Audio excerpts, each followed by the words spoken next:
Dia Extra está começando e neste programa você confere as seguintes notícias. Cresce o número de trabalhadores com diploma de curso superior que não conseguem emprego em sua área de formação.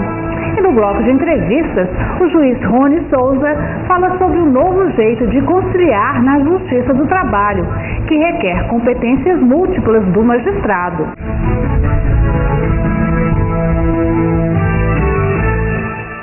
O descompasso entre o que é ensinado nas universidades e a demanda do mercado é uma das causas apontadas para o aumento do número de trabalhadores com diploma que não conseguem emprego em sua área de formação. Veja a reportagem. Estudo feito pelo Instituto de Economia da Universidade Federal do Rio de Janeiro aponta que entre os trabalhadores brasileiros com diploma de nível superior que conseguiram emprego com carteira assinada, mais da metade foram contratados para vagas de nível médio. Entre as causas mais apontadas para o fenômeno estão a qualidade dos cursos universitários, que muitas vezes deixa a desejar, também a falta de experiência e o descompasso entre a formação e o que o mercado precisa. Por outro lado, houve uma valorização de certos empregos de nível técnico com salários maiores, o que também explica o alto número de pessoas com diploma trabalhando em setores que não exigem a formação superior. Prestadores de serviços e vendedores de lojas, mercados e feiras são as vagas que mais estão absorvendo os trabalhadores com diploma de curso superior. São empregos que exigem escolaridade de nível médio e, de acordo com a pesquisa, na maioria dos casos, o salário pago é até 3 vezes menor do que aquele que a pessoa estaria recebendo se estivesse trabalhando na sua área de formação universitária. O vendedor de sapatos Adam César luta para não fazer parte dessa estatística. Ele ainda trabalha como vendedor de sapatos, mas isso porque faltam alguns meses para Adam se formar na universidade. Quando isso acontecer, diz o jovem de 24 anos, Adam vai procurar um emprego compatível com a formação superior que escolheu, na área de segurança do trabalho. A gestão de segurança do trabalho é a pessoa que vai se qualificar para poder fazer os ajustes necessários em toda a empresa para que os funcionários, colaboradores da empresa trabalhem com o máximo de segurança possível. E por que hoje você está trabalhando numa loja de calçados? Eu estou trabalhando na loja de calçados para tirar o recurso para poder me manter na faculdade até eu poder migrar para o ramo que é o que eu estou fazendo o curso agora. Você acha que vale a pena fazer um curso superior? Está valendo o esforço? Com certeza, em média 30% a mais, uma pessoa que já tem uma qualificação superior do que uma pessoa que ainda não concluiu os estudos. O profissional ele é responsável pela sua carreira, desde a sua escolha até a sua formação. Quando ele sai da faculdade, há uma preocupação muito grande e muitas vezes acontece uma frustração, né? Qual será o mercado de trabalho que eu vou atuar? Aonde eu vou desenvolver esse trabalho? Aonde eu vou praticar essa teoria que eu adquiri, na academia, na faculdade? O mercado de trabalho valoriza a escolaridade? É vantajoso concluir um curso superior? Com certeza, o mercado valoriza e cada vez mais está valorizando nível a mais, Por exemplo, você terminou a faculdade, você tem a graduação, aí você vai fazer uma especialização, uma pós-graduação, um MBA. É importante que você tenha uma outra língua, ou inglês, ou espanhol, ou italiano, que seja. Você tem que investir na sua profissão. Então, para aquele jovem que acabou de se formar e quer atuar na sua área, quais os conselhos? É importante que ele primeiro saiba o que ele gosta de fazer. Por exemplo, voltando à área financeira, não gosto de cálculos. Por que então que eu vou fazer uma especialidade na área financeira se eu não gosto daquilo, simplesmente porque o mercado está absorvendo esse profissional? Isso pode dar errado, pode ser um caso frustrado. Ele não pode conseguir colocar em prática aquilo que ele estudou, aquele conhecimento que ele adquiriu. Então é importante aliar isso. Você desenvolver algum trabalho e em cima daquilo ele se especializar. E aí sim o mercado vai aproveitar mais, porque ele valoriza o diploma, ele valoriza essa especialização e você já vai ter uma bagagem, uma experiência a mais para poder oferecer para o mercado. Hoje, ter um diploma universitário já não é o bastante. No mercado cada dia mais exigente, o profissional não pode parar. É preciso ter o céu como limite. A trabalhadora que engravida durante o período de aviso prévio indenizado também tem direito à estabilidade provisória? Sim, recente decisão do TST reconheceu o direito à estabilidade provisória desde a confirmação da gravidez até 5 meses após o parto, conforme prevê o artigo 10, inciso 2º, a linha A, do ato das disposições constitucionais transitórias. Mas o assunto ainda é polêmico. E no próximo bloco, o juiz Rony Souza fala sobre um novo jeito de conciliar. Ele comenta as principais técnicas para a pacificação dos conflitos na Justiça do Trabalho. Voltamos já.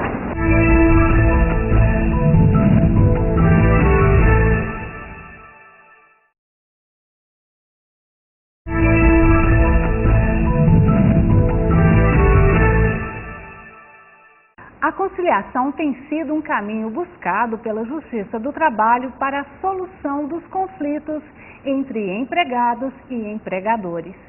Os juízes do trabalho notabilizam-se na proposição e celebração de acordos que trazem a pacificação social, embora a regra seja a da irrenunciabilidade dos direitos trabalhistas, havendo lide processual a ampla liberdade para o ajuste de acordos. Sobre o assunto, nós conversamos agora com o juiz Rony Carlos Bento de Souza, que é titular da Vara do Trabalho da cidade de Goiás. Doutor Rony, obrigada pela sua presença aqui no Hora Extra. Doutor Rony, o senhor escreveu um artigo interessantíssimo sobre as diversas facetas da conciliação e também sobre as competências conciliatórias que o magistrado deve ter para atingir a pacificação social. No caso dessas competências, qual a que o senhor destacaria como sendo a mais importante ou a mais efetiva? Ok, obrigado pelo convite, de estar aqui. E, olha, são diversas competências, como está escrito no artigo, todas importantes, mas aquela que eu destacaria no momento, a empatia, porque é a capacidade de se colocar no lugar do outro. E as partes que chegam, empregado e empregador, é muito importante o juiz ele imaginar, se colocar no lugar de cada uma delas, Isso vai auxiliar muito e isso acontece demais. Eu, fui levado a pensar nisso. Eu lembro uma vez que eu estava numa cidade do interior e uma advogada, ela interrompeu quando eu estava falando, doutor, eu queria agradecer porque eu estava muito nervosa, mas depois quando o senhor começou a conversar, a falar coisas que faziam sentido para mim, eu me acalmei, agora eu estou à vontade. E aí no final ela rapidinho fez um acordo, então eu acho importantíssimo. No artigo o senhor também fala sobre o ouvir interessado, o ouvir terapêutico que o conciliador deve ter. Nesse caso, o juiz funcionaria mais ou menos como um psicólogo para atender às necessidades subjetivas das partes que estão em conflito? De certa forma, sim, mas não, logicamente, em substituição, um profissional, senão até os profissionais, os psicólogos, iriam reclamar, Mas aquilo que a ciência, da psicologia, que na nossa formação, é colocado, ou seja, pela leitura, é necessário.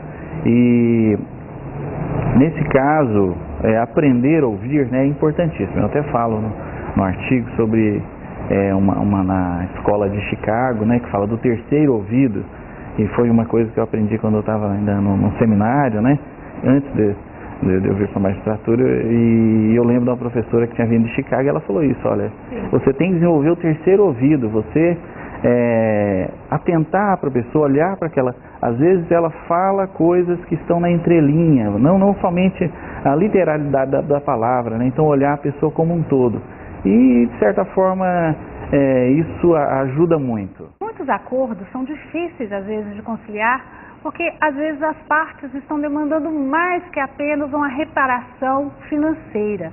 Elas também estão querendo uma reparação moral, elas têm uma questão subjetiva que elas estão colocando à mesa, que foi justamente o que nós falamos há pouco. É possível o juiz ou o conciliador conseguir atender também esse aspecto? O que ele tem que observar para perceber que a parte está querendo mais que apenas a reparação financeira? É uma boa pergunta, porque sempre, quase todas as ações, né, as pessoas elas se envolvem emocionalmente. Algumas pessoas elas são mais assim emocionais, né, é da característica delas. E então elas chegam assim, às vezes muito iradas, né, e tem extremos, né, igual eu tenho um exemplo que esses dias um servidor, eu estava atendendo no intervalo da audiência e falou, olha, doutor, me chamou para atender uma urgência. Então uma pessoa, ela estava assim em desespero, estava em pranto, descontrolada, né? E ela mesma falou o diagnóstico dela, falou, olha, falou o problema, né? Isso eu também lembrei da formação anterior e tudo aquilo, né, que eu trazia daquelas ferramentas, né, de aconselhamento. E então assim eu fiz uma abordagem, me aproximei, falei, olha, a senhora vai se acalmar, e fomos conversando e ela se acalmou, parou de chorar, parou de gritar, se acalmou. No final ela conciliou e saiu sorrindo, agradeceu, saiu feliz. E o que eu percebi daquela senhora, que mais do que a reparação financeira, então, né, do que foi as palavras que você usou, era ela se acalmar, né, e ela queria resolver na verdade, mas ela dizia, olha, eu não consigo me acalmar, eu não consigo decidir. Eu falei, não, fica calma, que quando a senhora se acalmar, dentro da liberdade, aí ela foi dado um tempo, né, trouxeram água para ela, tudo, ela se controlou e chegaram à solução. Então, quer dizer, o problema ali não era o valor monetário, mas simplesmente as emoções, né, que estavam super afloradas no momento. Então, o senhor acredita que o magistrado foi uma situação que fugiu ao cotidiano de atividades da vara do trabalho? O senhor acredita então que o magistrado deve estar preparado para as diversas situações, para as adversidades que a própria Justiça do Trabalho enfrenta? Eu acredito que sim. Eu sempre falo que por mais corriqueiras, por mais que sejam assim ações de massa, todo dia tem uma situação nova, né? As partes, o momento, a circunstância, ela traz uma novidade. Então a gente, de certa forma, tem que estar preparado, né, para coisas diferentes, para situações inusitadas, né? E de minha parte eu gosto, né, de certa forma, de desafios, de resolver problemas, né, de ouvir. Então eu acredito que para conciliar, um magistrado ele tem que desenvolver isso, né, essa paciência e estar pronto para situações novas. Nem todos estão disponíveis, estão dispostos a conciliar.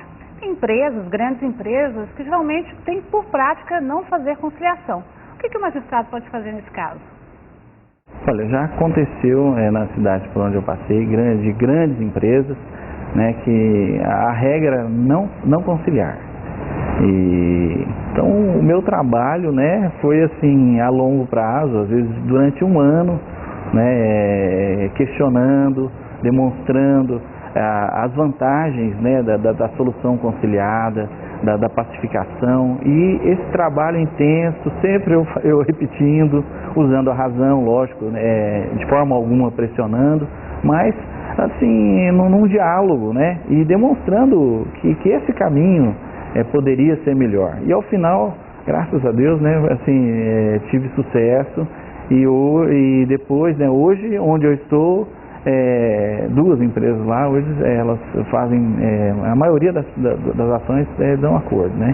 E na cidade anterior também eu tive essa felicidade. Isso seria também uma conscientização dos advogados, do empregador, do próprio empregador, de que a conciliação é uma boa saída? Sim. Os advogados têm aceitado bem a conciliação na seara trabalhista? Essa intensificação das atividades voltadas para a conciliação? Sim, faz parte, né? Lógico, eu não quero sentar aqui e dizer que eu inventei, a conciliação. A conciliação ela é da natureza da justiça do trabalho, né?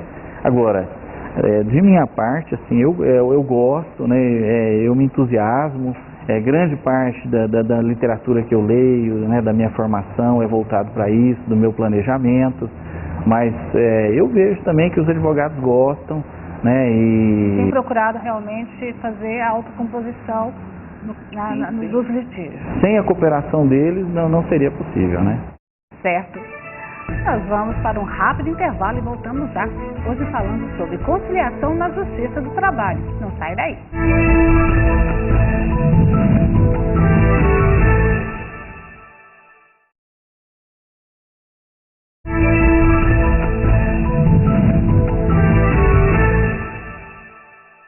Ora, esse está de volta, hoje falando sobre conciliação na Justiça do Trabalho com o juiz Rony Carlos Bento de Souza, que é titular da Vara do Trabalho da cidade de Goiás.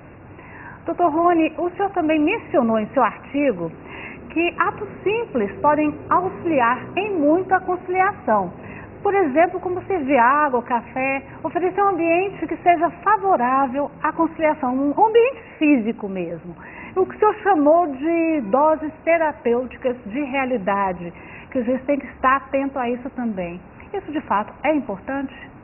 Eu acredito que sim, porque quando a gente prepara para o concurso, né, aquilo que está no programa, a gente encontra em livros, né, em aulas, e o que eu falo dessa dose terapêutica de realidade é quando a gente pisa no chão, né, suja o pé na poeira da estrada, né, estando aí para ir para a cidade do interior, onde a gente começa, e ver a realidade, e verificar que são pessoas, né, com dignidade que estão entrando ali. Então, se precisar servir, abrir a porta, né, falar um bom dia, sejam bem-vindos, e gastar tempo para a pessoa se sentir bem, porque o serviço é um serviço público, né? Então, assim, se é serviço, nós vamos servir. Nós não estamos ali primeiro para ser servido, nem para impor nada disso. E, olha, o ganho é muito grande, porque se a pessoa é respeitada, assim, o retorno que tem, sabe, é grande demais. Ela vai ter uma conversa mais amigável, né? Sim, ela se esforça. E se ao final, por exemplo, nas conciliações, chega uma pessoa e fala, doutor, desculpa porque eu não conciliei. Ou às vezes fala assim, doutor, porque o senhor fez isso, eu vou conciliar. Eu não queria conciliar, mas agora eu vou conciliar. Acontece isso. O senhor tem 17 anos de magistratura, o senhor já passou por várias da capital e do interior, e o senhor tem ressaltado a importância do magistrado ter esse convívio mais com o interior do Estado. Por quê? Olha, é um grande auxílio, né, assim, para a gente encarar a realidade. O Brasil é muito grande, o estado de Goiás é muito grande, então, assim, a gente indo para o interior, conhecendo cidades novas, realidades novas, né, e também tem um outro aspecto, que é o contato com a simplicidade da vida. A gente que, às vezes, né, está nas grandes cidades, e essa correria, tudo, chega no interior, aquele jeito simples, a gente vê que dá certo, que eles são felizes. Então a gente tem muito para aprender. A gente às vezes chega lá pensando que sabe muita coisa, mas a gente aprende muito mais, recebe muito mais.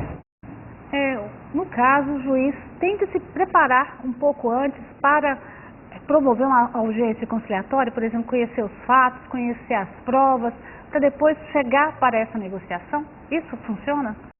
Sim, com certeza.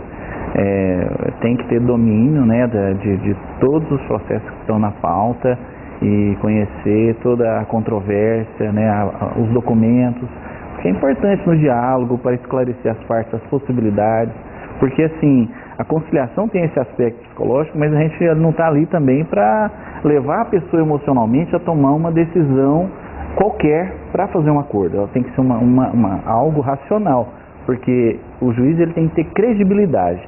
Então, por exemplo, se ele conduzir um acordo que não está de acordo com a realidade dos autos, se a pessoa sair dali, olha, eu levei um grande prejuízo ou eu tomei uma decisão precipitada, então a nossa reputação nas próximas conciliações elas estão queimadas, né? Então isso é muito importante. E outra coisa é que se não tiver acordo, provavelmente nós vamos ter que instruir. Então isso é imprescindível. Na sua opinião, o acordo é sempre a melhor solução? E no caso dos direitos irrenunciáveis, como fica a questão? É uma boa pergunta. Olha, quase sempre, quase 100% eu reputo que o melhor caminho é a conciliação, porque é uma paz construída pelas partes.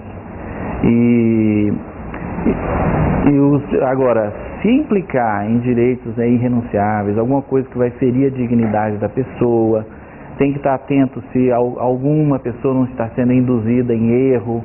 Então, assim, existem critérios, não é a conciliação de qualquer forma, mas a conciliação feita da forma correta, né, pelos meios corretos, eu acredito que ela sempre é o melhor caminho. O senhor é titular da Vara do Trabalho da cidade de Goiás, que conseguiu no ano passado fazer 66% de conciliação nos processos. Como isso foi possível? Olha, foi um conjunto, né, de esforços. E a primeira parte que eu quero assim honrar, né, foram o meu corpo de servidores, os auxiliares, né, que assim eles seguiram as diretrizes, né, eles se esforçaram demais. Então, assim, sem eles não seria possível. Agora, também eu agora voltando a falar do tema, sem essa ênfase na conciliação também não seria possível, né? E agora eu vou falar de forma prática. Por exemplo, lá eu organizei simultaneamente, né, até 4 salas para conciliações, uma em que eu estava centralizado e com a atenção voltada para os problemas mais difíceis, e depois ações de massa e de menor complexidade, outros servidores treinados para conciliar, e eu supervisionando todos, né, e com preparo, né, assim, para redigir as atas rapidamente. Então, um trabalho que exigiu treinamento, mas que teve sucesso, e essa quantidade aí que você está falando, né, de conciliações. E eu não posso também deixar de falar da característica da população local, a cooperação dos advogados, né, a resposta aos estímulos, né. Olha, é bom conciliar, mas sem a resposta deles também não seria possível, né. E assim, foi algo assim extraordinário, e eu agradeço muito a Deus por ter conseguido isso, né. A Vara do Trabalho da cidade de Goiás, ela também ela criou um núcleo de conciliação, em que parece que os processos, antes de serem incluídos na pauta de audiência, passam primeiro por uma pauta antecipada, prévia, para a conciliação. Isso não atrasa um pouquinho a tramitação processual?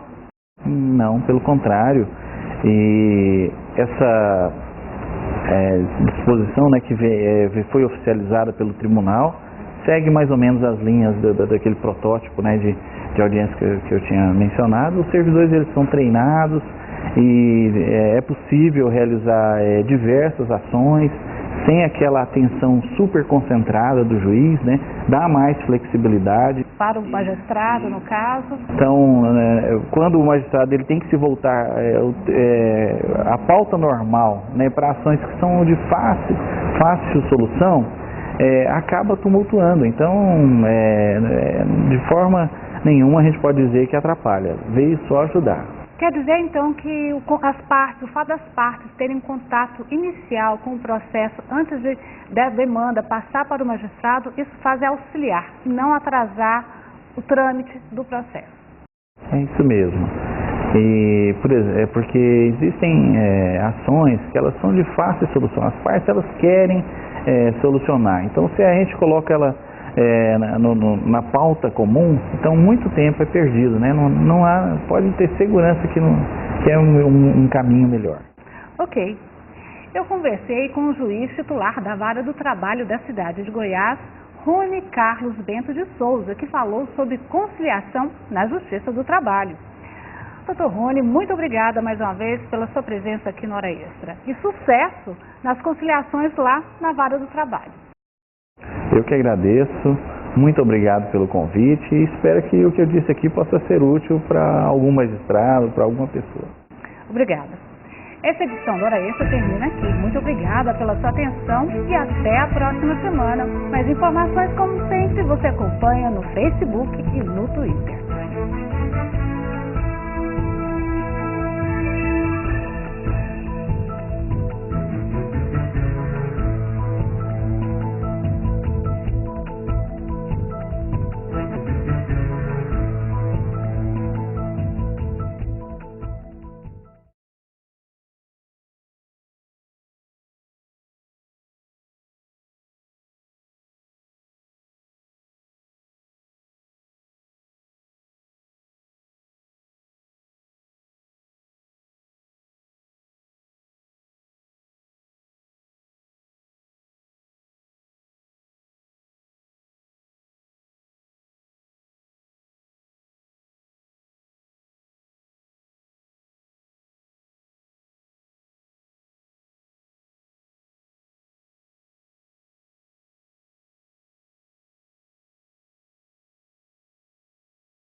hora extra desta semana, você vai conferir as seguintes notícias.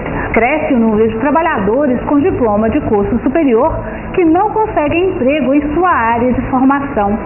E no bloco de entrevistas, o juiz Rony Souza fala sobre um novo jeito de conciliar. Ele comenta as técnicas mais eficientes para a solução pacífica dos conflitos na Justiça do Trabalho. Aguardamos você!